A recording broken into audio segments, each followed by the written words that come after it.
was happy to get a ticket to your film, The Guard. It was a hot ticket for sure.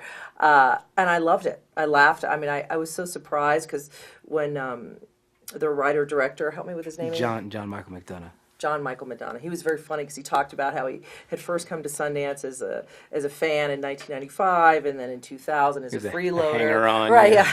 And then and now he's actually here with his own movie that he wrote and directed, which was great. And just to set it up, it's about Brendan Gleeson plays this character that is just right mildly, that's in the Guard in this remote town in Ireland, right? Yeah, just kind Galway, of Galway, and does his own thing, and it's this character of so well written and kind of not quite an Archie Bunker, but a little bit of everything in it. Yeah, he's got a lot of issues, and he's a very unconventional police officer. But ultimately, he turns out, not even ultimately. I mean, if you can see through all of the flack, you realize pretty quickly that he's actually the good guy in the whole situation down there. And though he likes to run his mouth and be crass and shock people.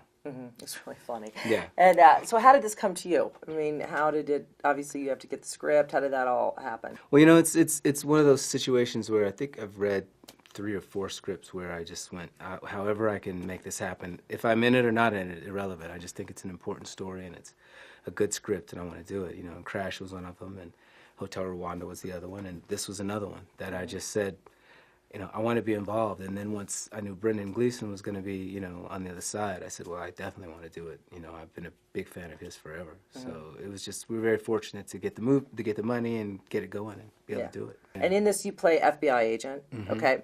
That obviously there's going over there for drug trafficking and whatnot. Can you explain the velvet suit?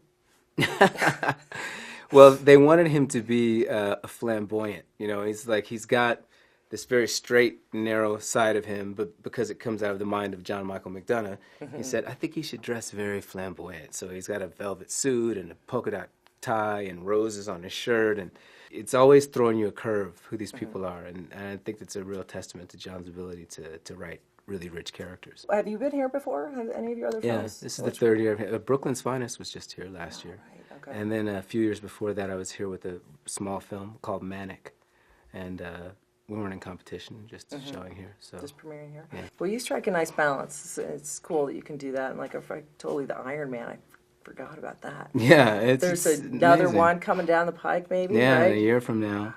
And between that, I'm starting this. Well, we'll see if it goes to series, but I'm shooting the Showtime pilot in a couple weeks, and that's exciting. Getting that put together, and if that goes, I'll be a 3-hander. That'll be kind of fun. That'd be great. Yeah. Well, it's good to see you, Tom. You too. Yeah, always. Okay, thanks for coming. Yeah.